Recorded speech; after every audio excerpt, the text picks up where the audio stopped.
Assalamu alaikum everyone. Once again, I welcome you to this program by the 10th day. So just a quick introduction for the 10th day. 10th day is in the Imam Hussain Awareness Organization. Our goal is to familiarize everyone with Imam Hussain and his achievements. You are welcome to join or support us, which you can do in a number of ways. You can join us by emailing your interest to info@the10thday.com. We are really keen on people who have experience or expertise in skills such as graphics, web, video, social media marketing, and fundraising. Also, if you like to donate to us, you can donate at the10thday.com/support. So this is our final lecture of tonight, and we will have a short Q&A at the end. So without further ado, we'll start with the Quran recitation by welcoming Brother Mahdi. So I'll welcome with a loud salawat. Allahumma salli ala Muhammad wa ali Muhammad. أعوذ بالله من الشيطان الرجيم.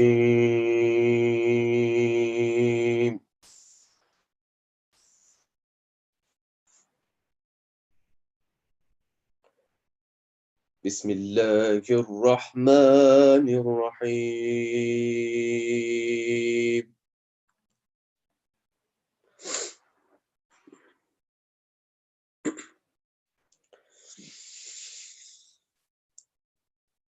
جنات عدن التي وعد الرحمن عباده بالغيب.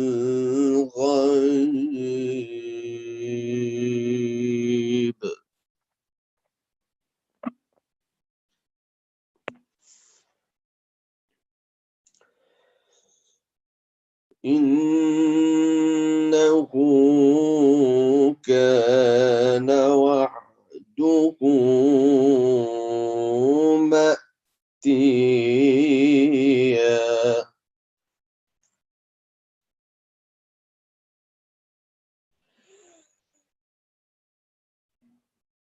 لا يسمعون فيها لغوا إلا سلاما.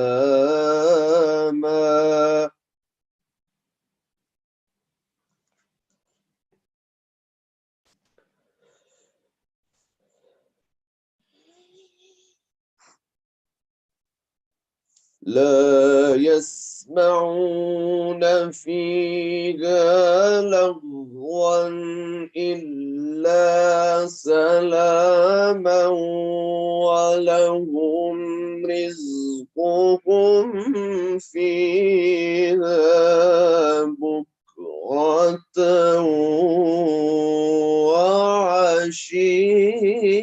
وعشيا.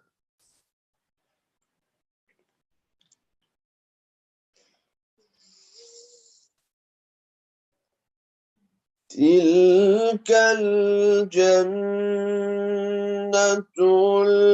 التي نورث من عبادنا من كان تقيا.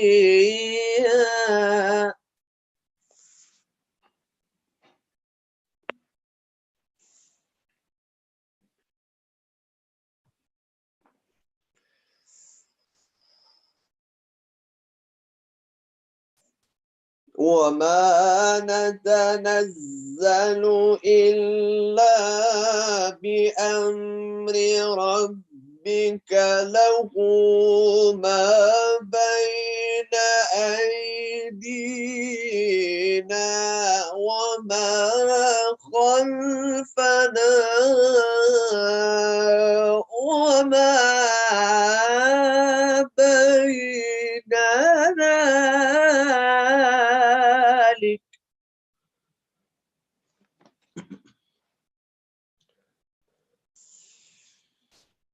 له ما بين أيدينا وما خلفنا وما بين ذلك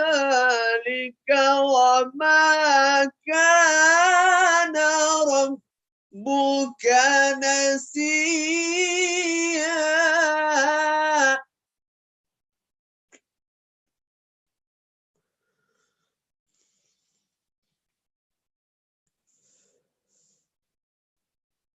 رب السماوات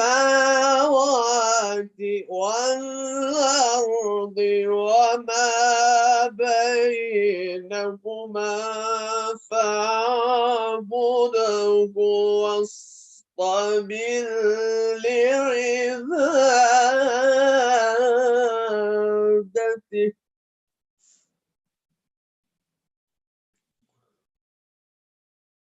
هل تعلم له سميا.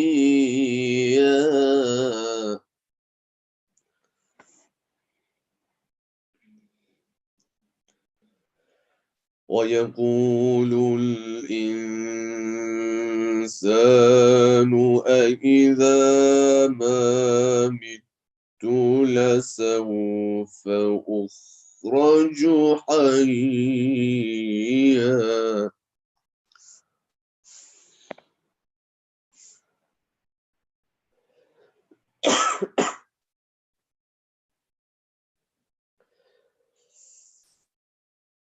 أولا يذكر الإنسان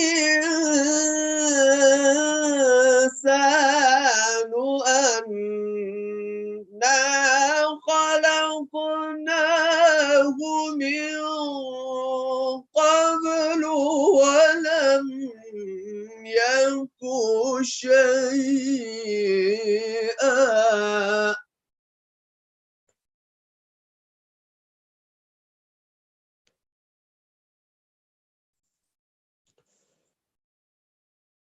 فوربك لنحشرنهم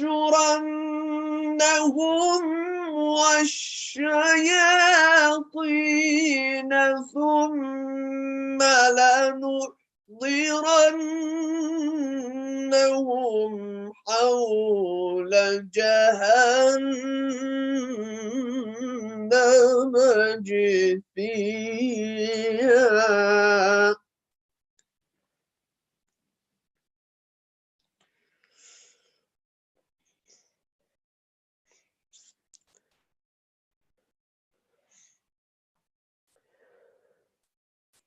ثم لننزعن من كل شيعة أيهم أشد على الرحمن عتيا.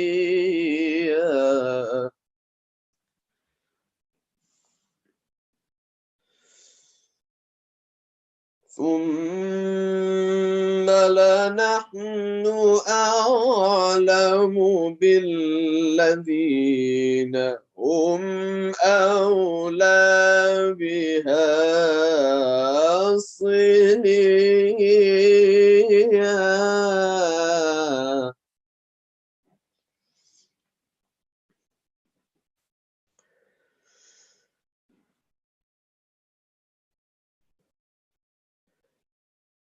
وإن منكم إلا واردها كان على ربك حتما مقضيا.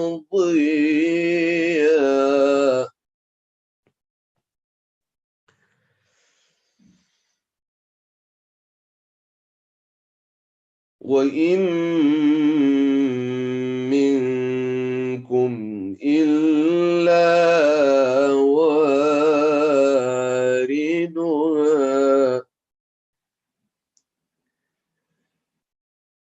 كان على ربك حتما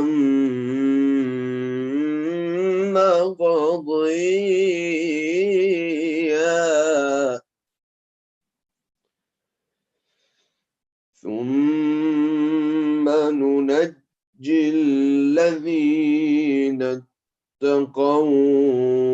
ونذر الظالمين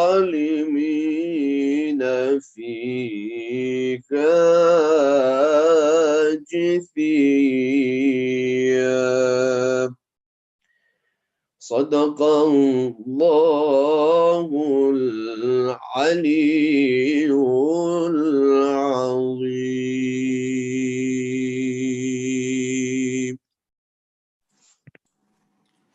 Allahumma salli ala Muhammad wa ali Muhammad. I would like to thank Brother Mahdi for that beautiful recitation. Now we move on to the main part of the program. Inshallah, we'll start the lecture very shortly. Just a heads up, I would like to give. So tonight, inshallah, we'll try to squeeze in a very short Q&A. So if you do have any questions relating to the topics with the Sheikh discussed over the past 2 nights or even tonight, please feel free to email your question at info@the10thday.com, or you can add your questions at the Q&A feature in YouTube. From myself personally, I'd like to thank the Sheikh as well, and from the 10th day for his time and his effort. I know he's in Qum and I think it's almost midnight over there, so thank you, Sheikh, very much for his time. And inshallah, we'll start the lecture with the salawat. Allahumma salli ala Muhammad wa ali Muhammad. Salamun alaikum wa rahmatullahi wa barakatuh. Bismillahir Rahmanir Rahim. Alhamdulillah Rabbil Alameen. Wa sallallahu ala Muhammad wa alihi tahirin. Allahumma salli ala Muhammad wa ali Muhammad wa ajjal farajah.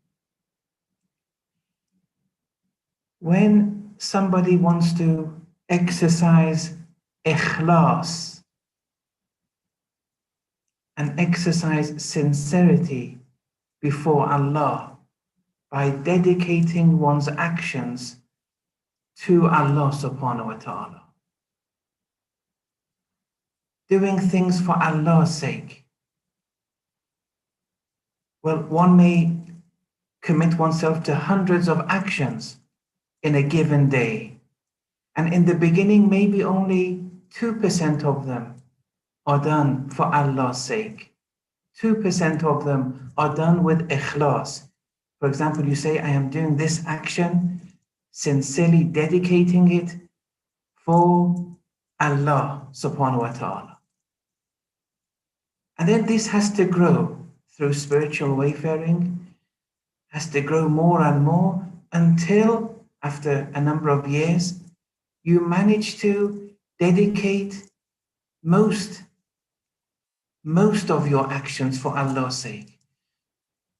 That which is feasible for you, maximally, you succeed in dedicating your actions for Allah's sake.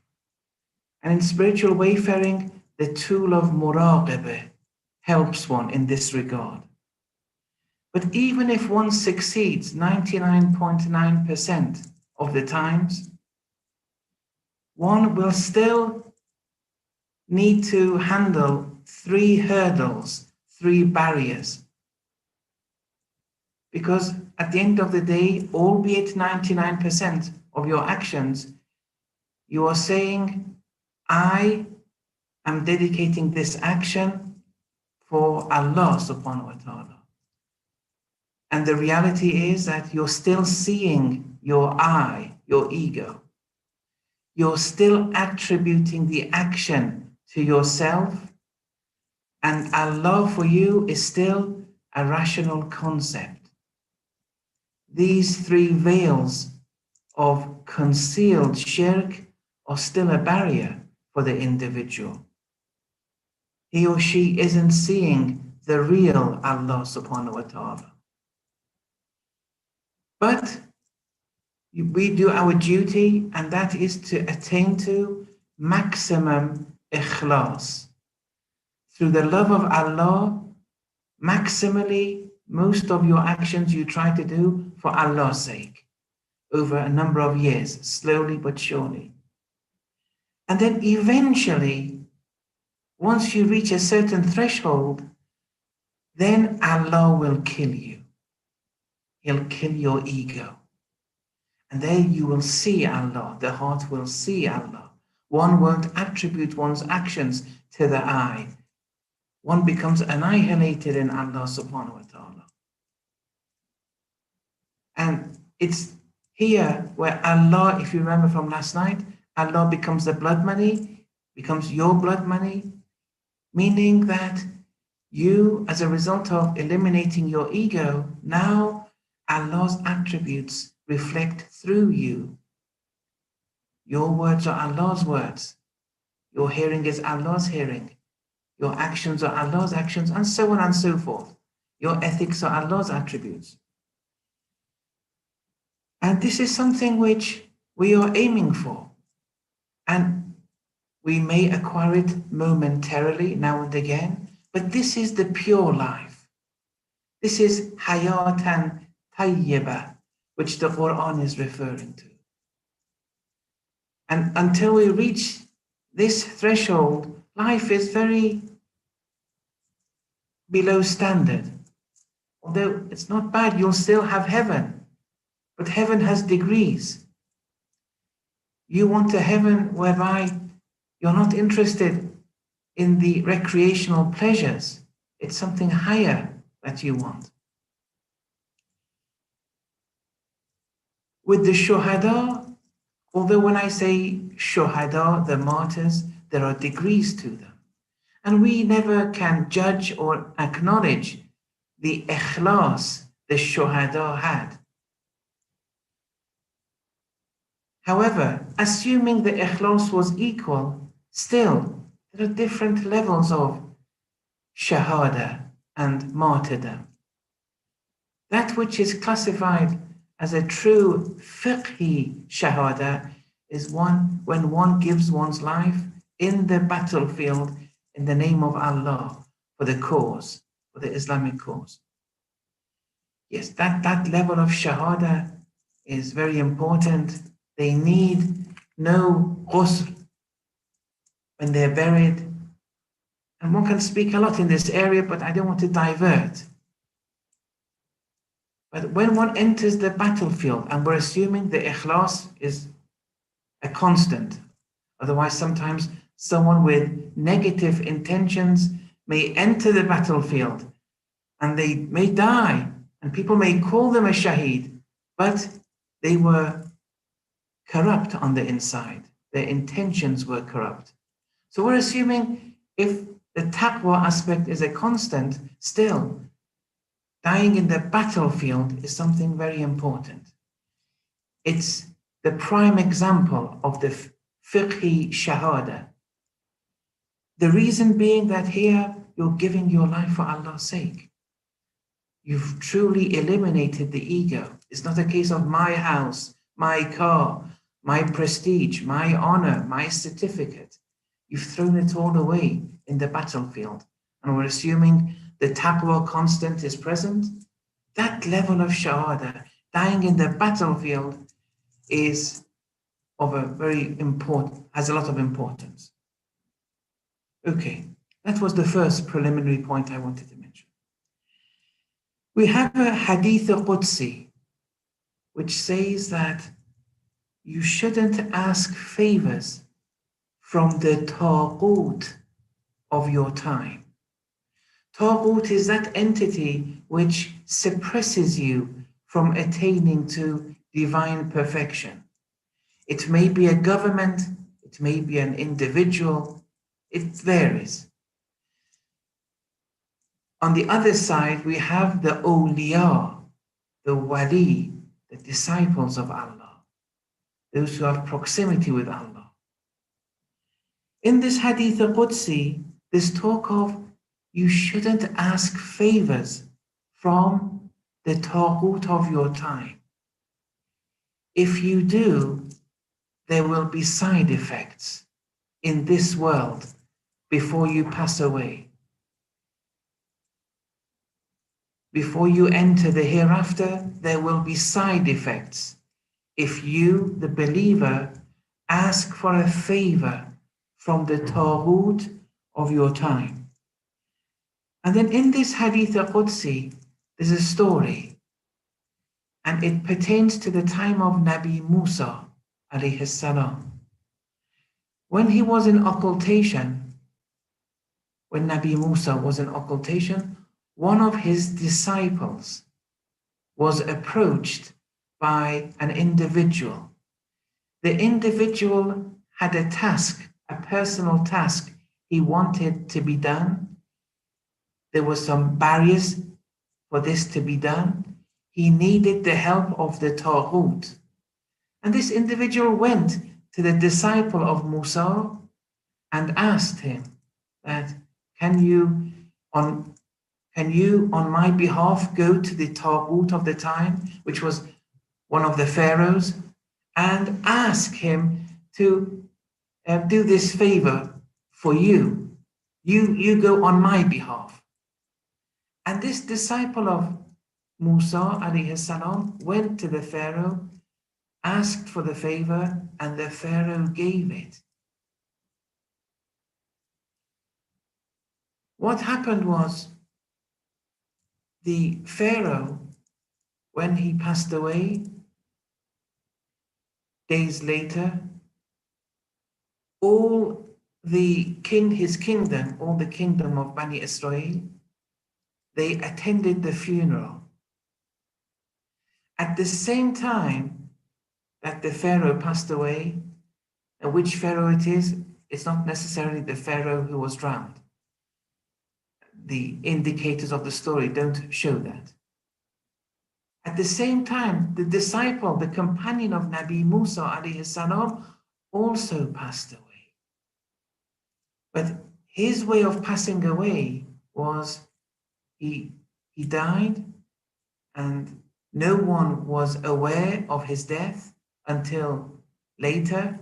And by that time, animals, insects of the sort, started the process of the body's decomposition, or yes, the body decomposing gradually. And in his funeral, there were only a handful of people. This was very of surprise for Nabi Musa. How come the pharaoh, the Taghut of the time, had so many followers in his funeral procession, but this disciple, this companion of mine, only a few? Then Allah said to Musa alayhi salam, this companion asked a favor from the Taghut of the time. Look, sometimes there are exceptional cases. It may be in the best interest of the Ummah. That's a separate issue. It's an exception.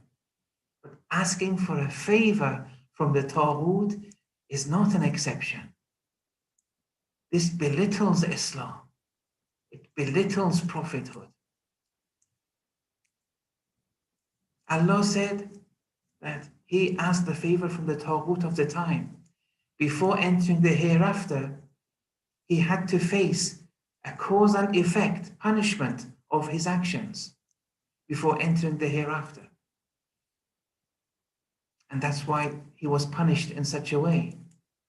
Whereas the Pharaoh, who was a corrupt person, he accepted and did a favor for the believer. And here, this had to be recompensed. I am a recompensing Lord. And therefore, before he enters the hereafter and face his consequences, all his sins, and so on and so forth, we have to recompense for his good deed in this dunya, and it was through such a funeral procession. The point is that you shouldn't follow the Taghut of the time. And asking for favors from the Taghut of the time has a wide plethora of applications, each to their own. You can scrutinize them yourself. Sardar Soleimani, today was his martyrdom anniversary. You see, when you want to know Imam Hussain alayhi salam, you need a model today to follow him. You can't just conceive of a mental Imam Hussain from what you read from the stories. and the accounts or the ahadith, you need a model. Without a model, you're fooling yourself in the abode of deception. And for that model, you have to follow those who have expertise in relation to the Quran and the ahadith. You can't just follow what you think Imam Hussein's path is. Sardar Soleimani is a very good model for us because he was a true follower of the school of thought of Imam Khomeini, rahmatullah alayhi. And Imam Khomeini proved his knowledge. He put it into practice with the revolution, fighting against the tyrants and the global forces of arrogance of the time. This is important. Someone's idea of respecting Imam Hussein may be protecting the spilling of blood in Yemen, Palestine, and other countries. Another person may have another perception of walking into the blood that has been shed by those who do martyrdom, for example, those who self-flagellate, for example, and it leads to the spilling of blood, and a scholar may think that walking in that blood has honor, and they respect Imam Hussein in that way. One has to be careful who to choose as their model. There's a protocol for choosing, and if you err in this protocol, you will be to blame in the hereafter. You should have rationalized more. Although I'm not saying that walking in such a blood is necessarily a bad thing, but a priority and hierarchy exists. Sardar Soleimani, he would never ask a favor from the Taghut before the revolution, during the revolution. Even when he was active in Syria, when he had the conversation, he went to Russia and he explained what is happening in Syria. He wasn't asking for a favor from the Russians. He wasn't asking for a favor from Putin. Those who were there said that after 2 hours of discussion, Sardar was in charge from beginning to end. It was as if he's giving an ultimatum to the Russians, warning them. He was warning the Russians. He was of such a figure.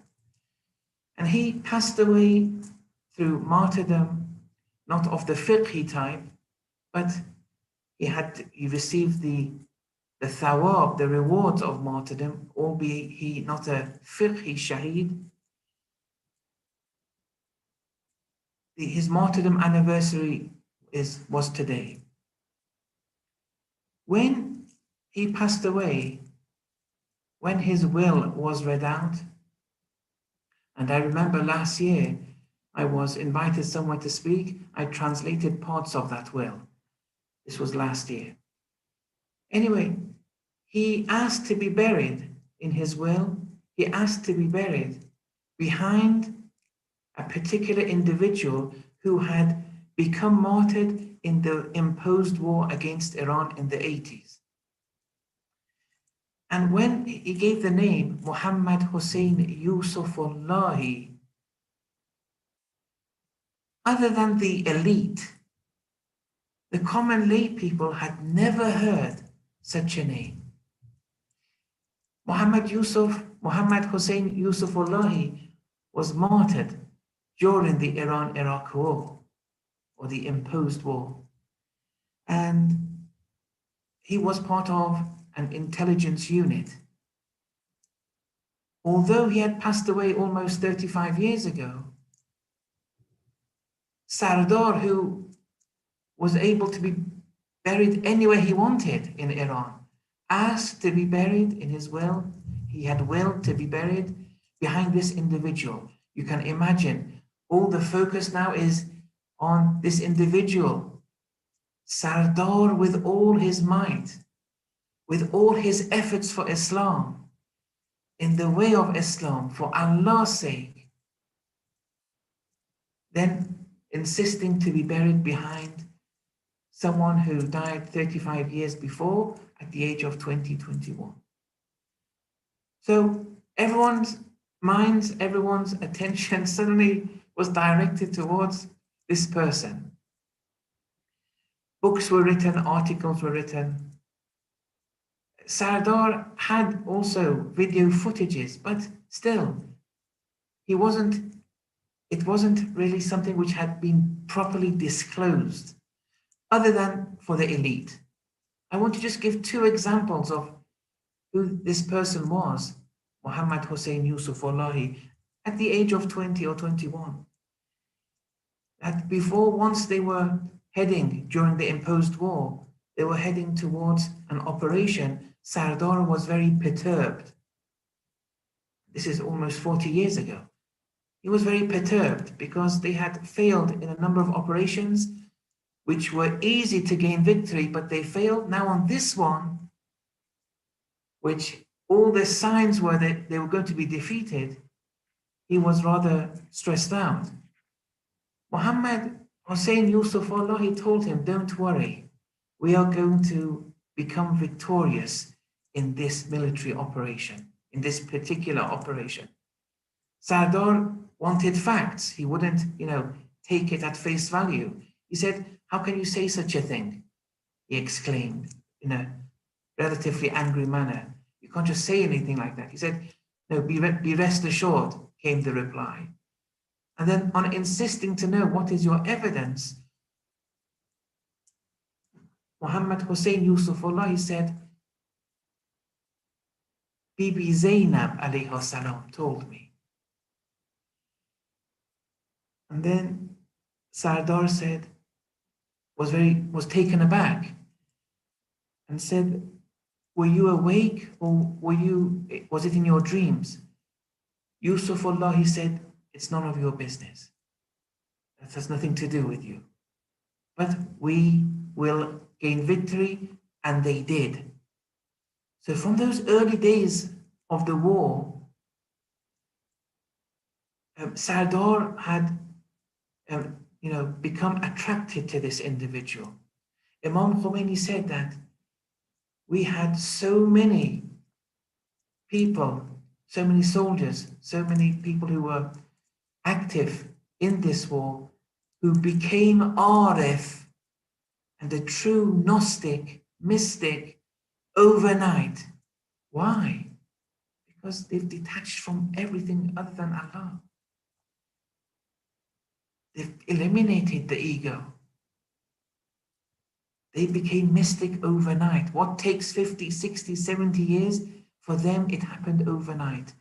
Sardar identified this individual long time ago.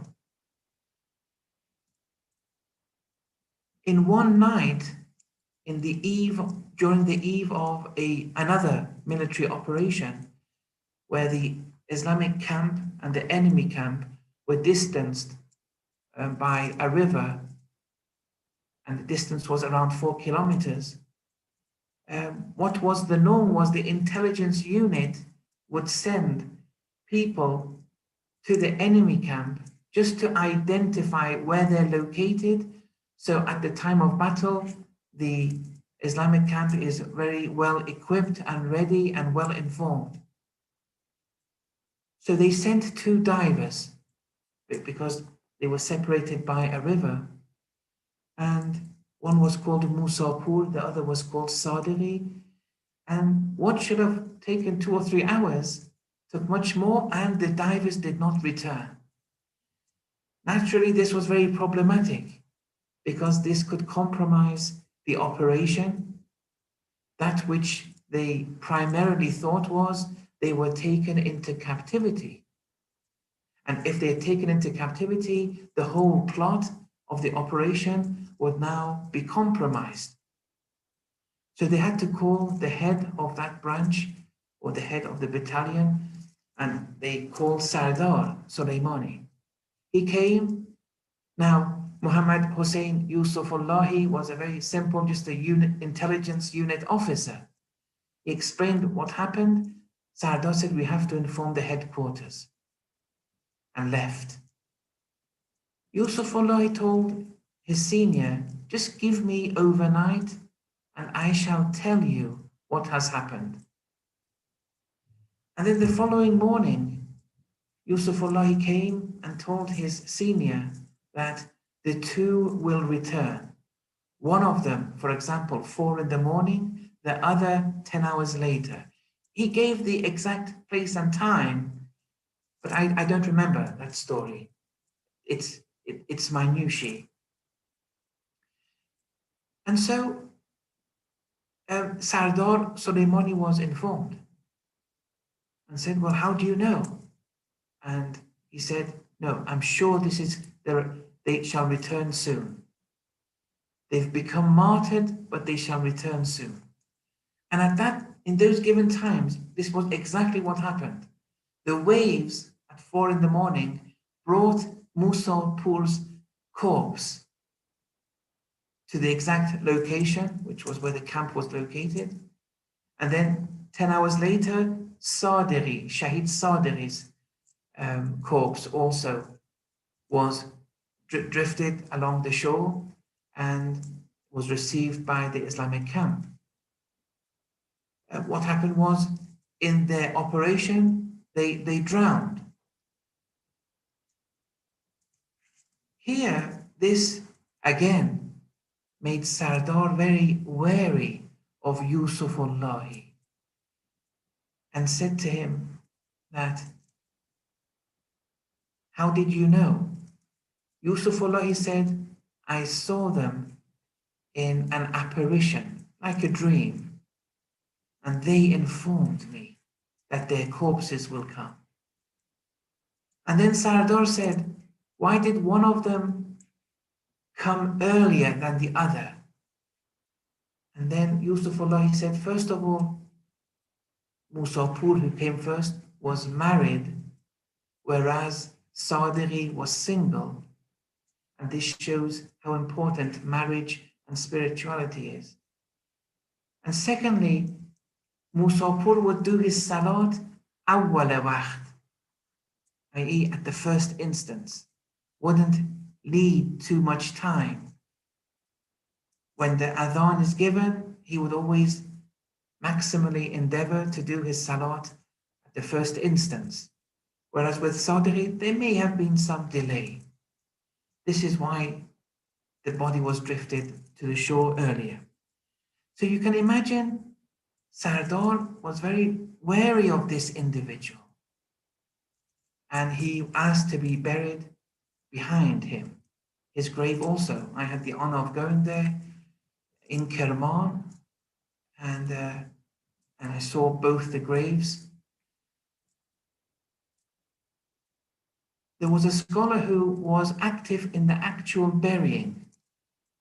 I heard of his account on Iranian television 1 year ago. And he said, since the two graves were very close with one another, we had to open up a bit of the grave without touching the body of Yusufullah, but we had to open a bit of the grave, that part which was adjacent to where Sardar was buried. And he said, when I looked at it, the kafan was as if it was enshrouded yesterday. It was fresh. It hadn't altered at all. And the body was as if we just placed a body the day before, i.e. the mass of the body was just like the mass of when Sardar's corpse was buried. Now the scholar said, I didn't want to turn his face around. That's haram. You can't touch the corpse or change the direction. But his face, the back of the corpse of Yusufullah was facing them. So he couldn't look at the face. But he said it was as if the body was fresh, the kafan was fresh, the body mass, everything was normal. So see, we have these individuals. These individuals existed and still exist. One shouldn't speak of Sardar as if he was the only one. Although, compared to people like me, I'm not even the dirt under his nails. when you see his services towards Islam, what he has done, and what the likes of me have done, you can't compare the two.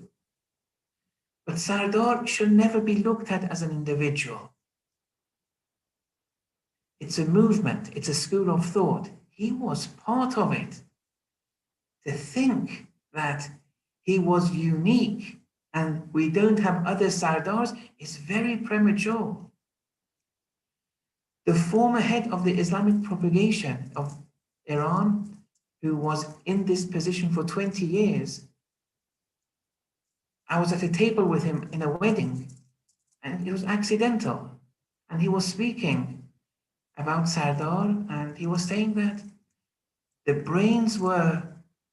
brains behind Sardar's operation shouldn't be confined to Sardar. And he named one or two others, including Qa'ani, the present head of the Quds force.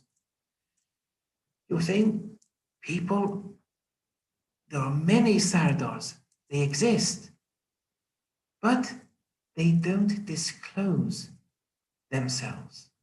They conceal everything.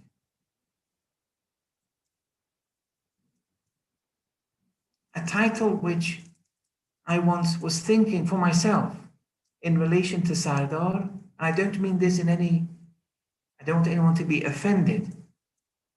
Please, I mean, what I'm about to say now may be purely wrong, and it's okay, because it's not something which I'm attributing to a true scholar. It's something I'm just humbly sharing with you. That I called Sardar for myself, that he was the Hallaj of the Quds force. Hallaj was a famous Arif, a famous mystic, the one who said, Anan Haqq, I am the truth being one of Allah's names. He disclosed this. In Irfan, when you disclose spiritual elevations that you have acquired, once you disclose them, it's going to have side effects for you. This is a principle we have. One has to conceal one's values, one's spiritual deeds. One's proximity with Allah is very private. If Allah blesses you with manifestations of His proximity, you have to conceal it.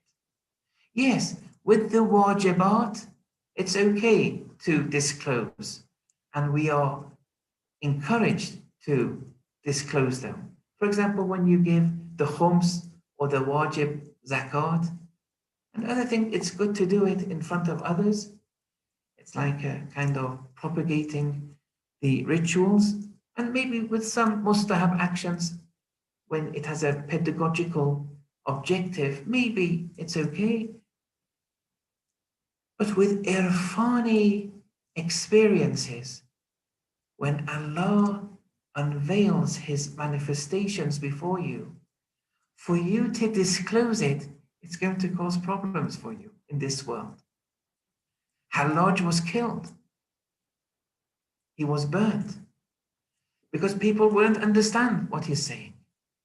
They attributed him with heresy and they killed him.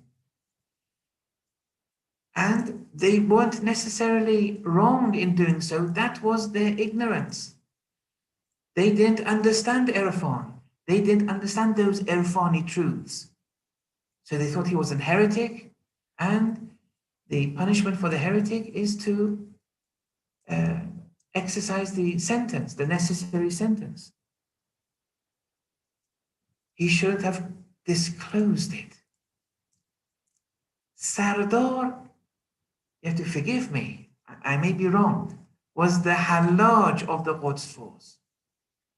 He disclosed a lot. He disclosed a lot. Not only in relation to himself, but also of the other shuhada. Maybe the other shuhada wouldn't want this to happen. Because you know, the shaheed, the true shaheed, They only want Allah to know.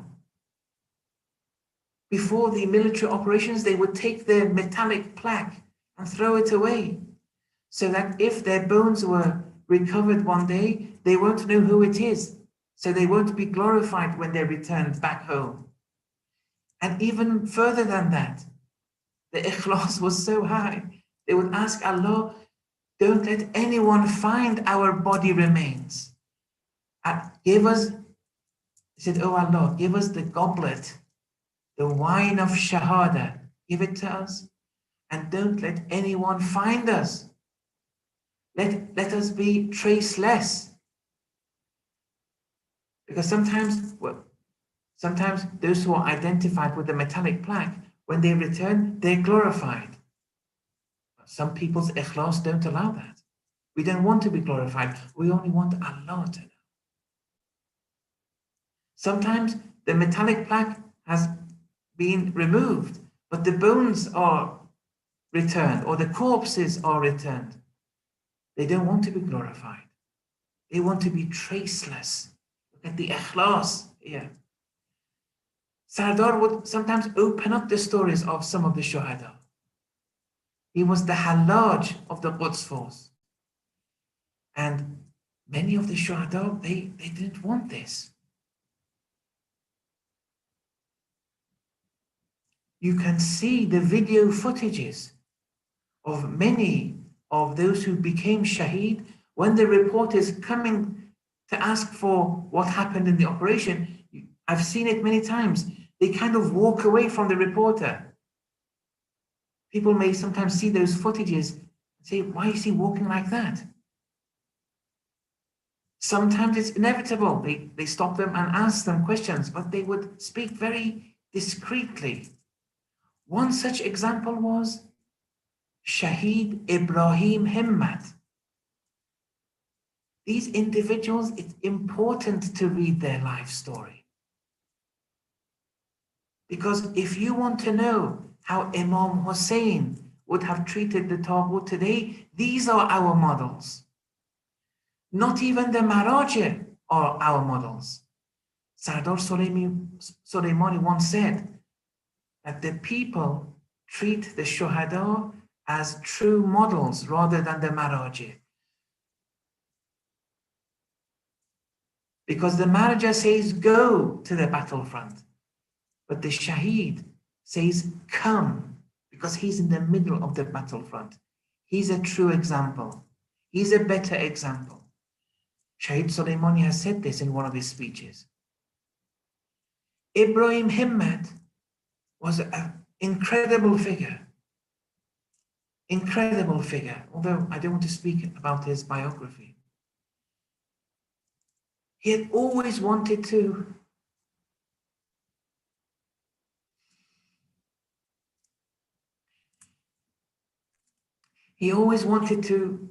become Shaheed like Imam Hussain, alayhi salam. That was his wish.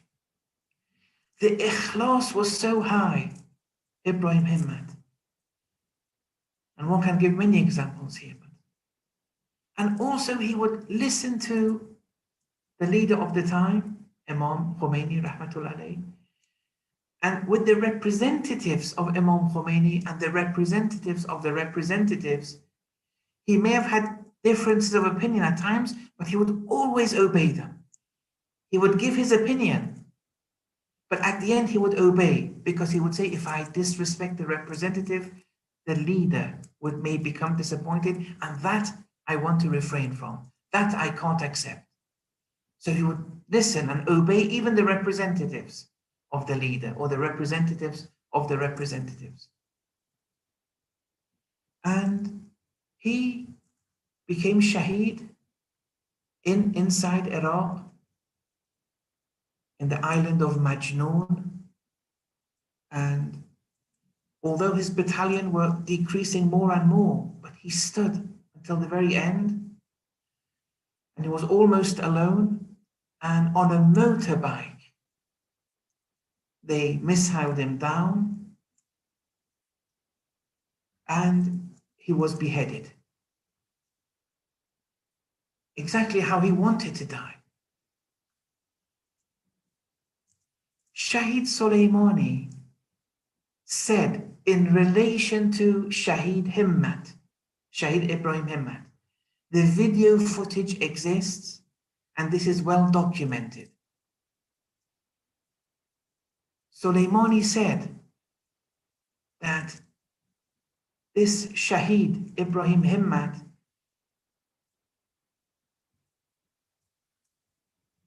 was martyred in a very madloom manner. It was very oppressive because the numbers would keep on falling, but he would never give up. He would stay until the very, very end. Shahid Soleimani said that he died in a very mazloom manner. And when he was missiled down, for hours, no one knew that Shahid Himmat was lying dead on the plains of the island. For hours, no one knew. No one identified him.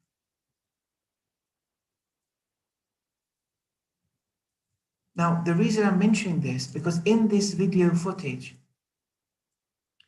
Shahid Soleimani said something. And what he said came to haunt him later. Although when I say haunt him, I mean in quotes. Don't think I'm not mentioning this in a negative light. The Hallaj of the Quds force, what was the side effect he became a recipient of? Before I shed some light on that, we have to go through this video footage where he speaks of Shahid Himmat. He speaks about the madloom way Shahid Himmat was martyred. And then he says that Shahid Himmat, his martyrdom wasn't like the martyrdom of those who became martyred in bulletproof cars, something on those lines, in cars, like a Mercedes or something, or who became martyred in safety zones, those internationally recognized safety zones where no planes are allowed to, for example, fly through those permitted zones, and so on and so forth. Shahid Soleimani said Himmat didn't become martyr, wasn't martyred like those who were martyred in these internationally recognized safety zones and in such and such a car, meaning those bulletproof cars. This was maybe 30 years ago he made this comment. But he himself, what happened with Shahid Soleimani himself, the manner he became martyred wasn't a manner that he would have liked to become martyred. Although with his philosophy is whatever Allah wills, I'm satisfied with it. But at least theoretically, the shuhada, they want to become shaheed in the battlefield with the enemy in front of them in battle, one-to-one. But what happened with Shahid Soleimani himself? He was martyred in a bulletproof car in Baghdad airport, which was an internationally recognized safety zone. And that was the repercussion, the ramification of disclosing too much. Although we're happy that he did disclose it, but believe me, this is a very self-evident point. We're honored that he did disclose it, but the vast majority, and many who are still alive, are like Soleimani, and they are very concealed. And this is how it's meant to be. Once it comes out, it has dangers of its own. And coming out isn't good for the cause. Disclosing isn't good for the cause, except that which is necessary. And we give the benefit of the doubt to the shaheed, of course, that maybe this was how he had to, because if he hadn't, maybe we would never have got to know the intricacies of many things. But still, it has its cost. It has its consequences. And finally, the last point, Shahada is a lifestyle. Martyrdom is a lifestyle. Irrespective of whether you become a martyr or you don't, that's not important. But committing yourself to the lifestyle of martyrdom, that is very important. In the traditions of Ahlul Bayt, there are many traditions where it speaks of Shahada having the capacity to compensate for all your sins, except debts, except being indebted. A simple example of being indebted is financial debt. If you're indebted, even Shahada can't compensate for this spiritual contamination. Nothing haram in borrowing money in the halal way. If it's in the haram way, well, that's another issue. But being indebted in the halal way is spiritually destructive, because by default, you're relying upon other than Allah. You're not free. You're not free. And then even if you scrutinize yourself, why are you so much in debt? At the end of the day, if the bottom answer is for worldly gain, well, you've lost the plot. Don't worry, you'll still go to heaven. But look, these traditions from Imam Hussain alayhi salam, it's saying that if you're in debt in the hereafter, your neck is going to be locked. It's going to be tied. And you won't be liberated save if that debt is relieved. But you have to relieve that debt whilst you're living in this world. You don't know your tomorrow. And if you want to live a lifestyle of martyrdom, it has to be debt-free.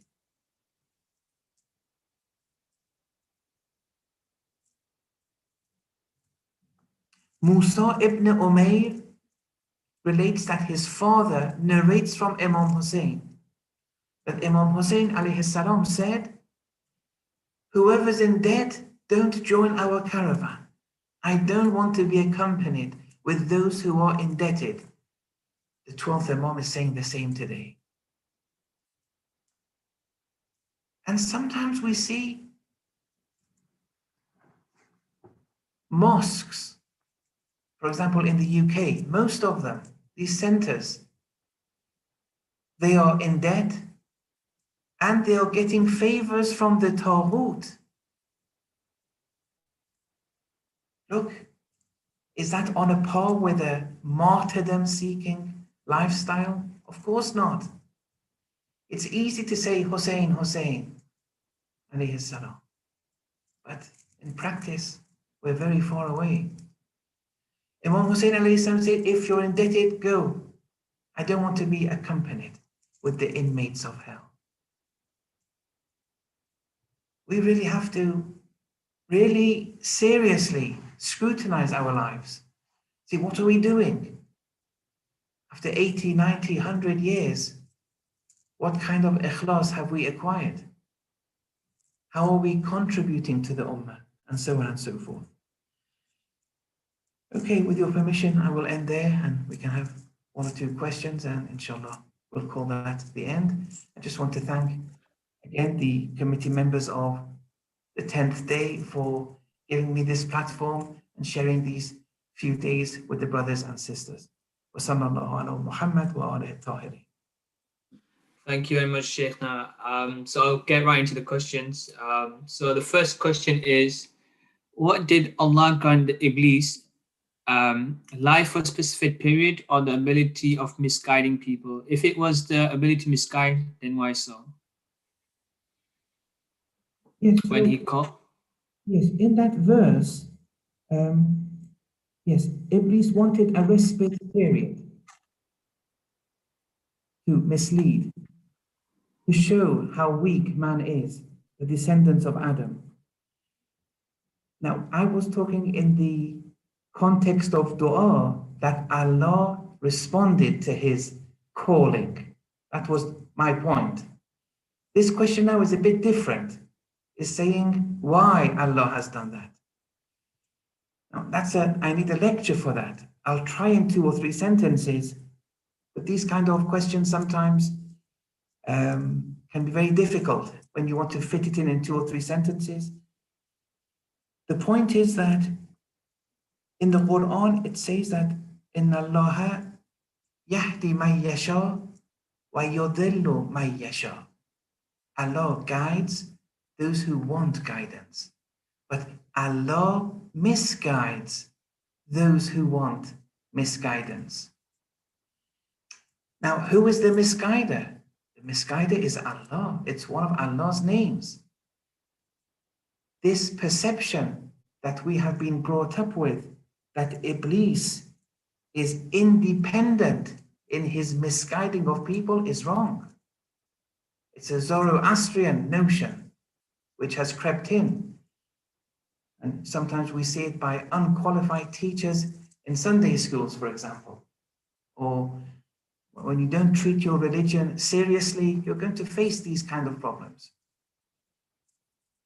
In the Quran, it can easily be extrapolated that here Iblis is merely an agent of Allah. He's a manifestation of this name of Allah, the misguider. But you wanted it. The people wanted it. The more you forget Allah, it's a cause and effect formula, equation. The more you forget Allah, the more satanic temptations will come your way. But you forgot Allah. It's cause and effect.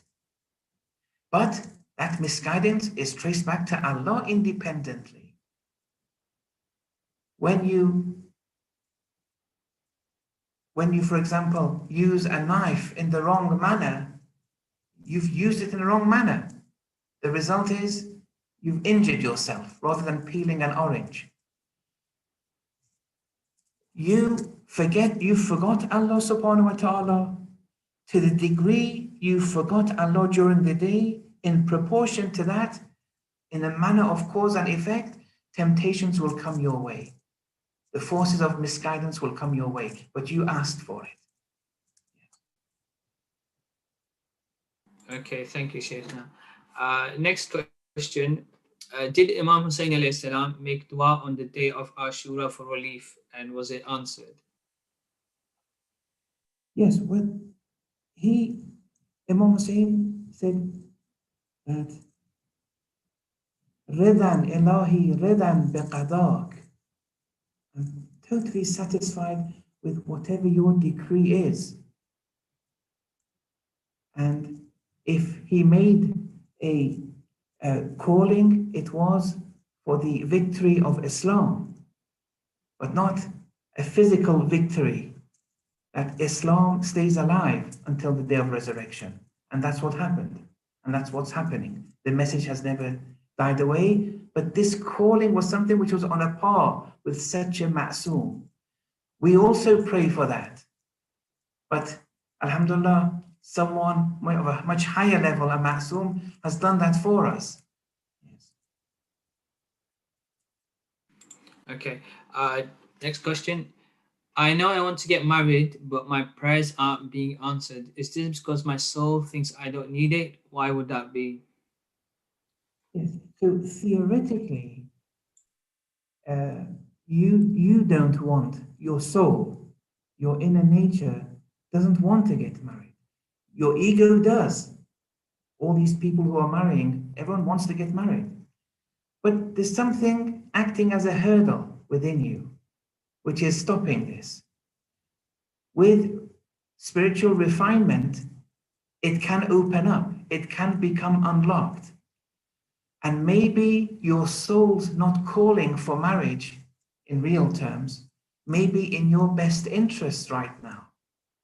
You shouldn't be disappointed. But you have to work on your spirituality, expanding the soul, and then inshallah this will happen. Yes. Okay, thank you, Sheikh. And that's we'll call it an end there. Once again, I'd like to thank you for your time from myself and the 10th day. Inshallah, we hope to see you very soon, inshallah, physically. Assalamu alaikum. Inshallah, pray for us in the holy city, inshallah. Ma salam.